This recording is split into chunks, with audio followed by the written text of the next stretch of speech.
എല്ലാവരും സുഖമല്ലേ? ഞാനിന്നൊരു apple pie ഉണ്ടാക്കുന്നത് കാണിച്ചു തരാം. ഒരു സ്വീറ്റ് ഡിഷാണിത്. ഇതിന് വേണ്ടിയിട്ട് ഒരു 4 ആപ്പിൾസ് എടുത്തിട്ടുണ്ട്. പിന്നെ ഒരു 5 പഫ് പേസ്ട്രി ഷീറ്റ്സ് എടുത്തിട്ടുണ്ട്. പിന്നെ കുറച്ച് കോൺ സ്റ്റാർച്ച്, 1 കപ്പ് ബ്രൗൺ ഷുഗർ, കുറച്ച് സോൾട്ട്, പിന്നെ ജാതിക്ക പൊടിച്ചത്, പിന്നെ സിന്നമൺ പൊടിച്ചത്, പട്ട പൊടിച്ചത്, പിന്നെ കുറച്ച് വെള്ളം എടുത്തിട്ടുണ്ട്. ഇത് നമുക്കിനി ആപ്പിളിനെ തോല് ചെത്തിയിട്ട് ചെറുതായി കട്ട് ചെയ്ത് കൊണ്ടുവരാം. അതിൻ്റെ കൂടെ നമുക്ക് ലാസ്റ്റ് ഒരു എഗ്ഗ് വേണം.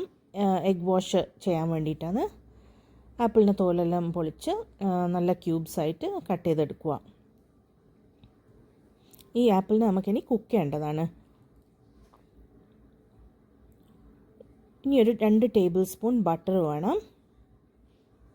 ബട്ടറോ മാർജറീനോ എന്തെങ്കിലും എടുത്തോ.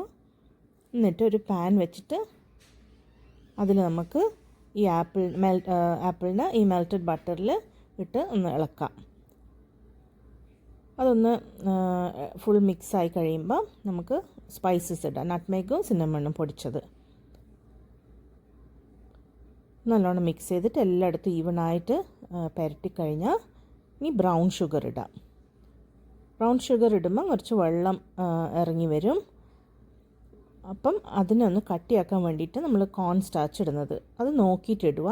കുറച്ചൊരു കട്ടി ഇത് കുറച്ച് വെള്ളം കൂടുതലാണ്. അപ്പം അത് കട്ടിയാവാൻ വേണ്ടിയിട്ട് നമ്മൾ നോക്കിയിട്ട് കുറച്ചായിട്ട് കോൺ സ്റ്റാർച്ച് ഇടുക. അത് കട്ടി കിട്ടുമ്പോൾ പിന്നെ അത് ഓഫ് ചെയ്തിടുക. അപ്പോൾ ആപ്പിൾ സോഫ്റ്റായിട്ടുണ്ടാവും. അതിനി തണിയാൻ വെക്കുക. എന്നിട്ട് നമുക്ക് പേസ്ട്രി ഷീറ്റ് കട്ട് ചെയ്തെടുക്കാം. ഇപ്പം 5 ഷീറ്റ്സാണ് ഞാൻ എടുത്തിട്ടുള്ളത്. അതിന് ഓരോ ഷീറ്റിനും 4 കഷ്ണമാക്കി കട്ട് ചെയ്യാമെന്ന്.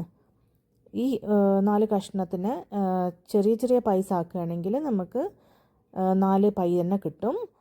ഇതിപ്പോൾ ഞാൻ വലുതാണ് ചെയ്യുന്നതുകൊണ്ട് 2 എണ്ണേ കിട്ടുള്ളൂ. അപ്പോൾ അങ്ങനെ എല്ലാം കട്ട് ചെയ്ത് വെച്ചു. പിന്നെ എഗ്ഗിനെ ബീറ്റ് ചെയ്ത് വെച്ചിട്ടുണ്ട്. ഇത് ലാസ്റ്റ് ബ്രഷ് ചെയ്യാൻ വേണ്ടിയിട്ടാണ് പൈൻ്റെ മേലെ.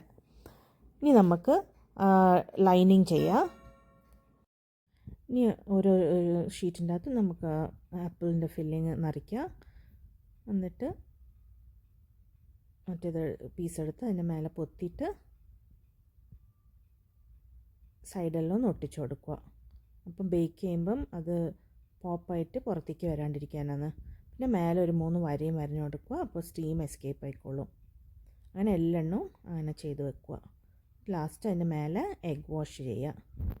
അത് ജസ്റ്റ് ആ ബ്രഷ് എടുത്തിട്ട് ആ എഗ്ഗിന് അതിന് മേലെ തേച്ച് കൊടുത്താൽ മതി. അപ്പോൾ ഒരു ഗ്ലേസ് കിട്ടും ബേക്കായി വരുമ്പോൾ. ഇതെല്ലാം സെറ്റാക്കി വെച്ചിട്ടുണ്ട്.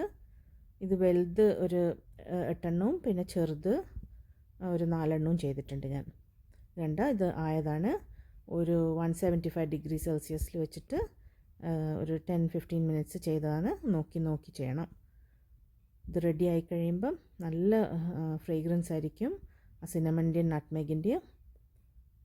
ഇനി ആ ചൂട് പൈൻ്റെ കൂടെ ഐസ്ക്രീം, വെനില ഐസ്ക്രീമോ വേറെ ഏതെങ്കിലും ഫ്ലേവർ ഐസ്ക്രീമോ വെച്ച് കഴിക്കാൻ നല്ല ഉണ്ടാവും. വെറുതെ കഴിക്കാനും നന്നായിട്ടുണ്ടാവും.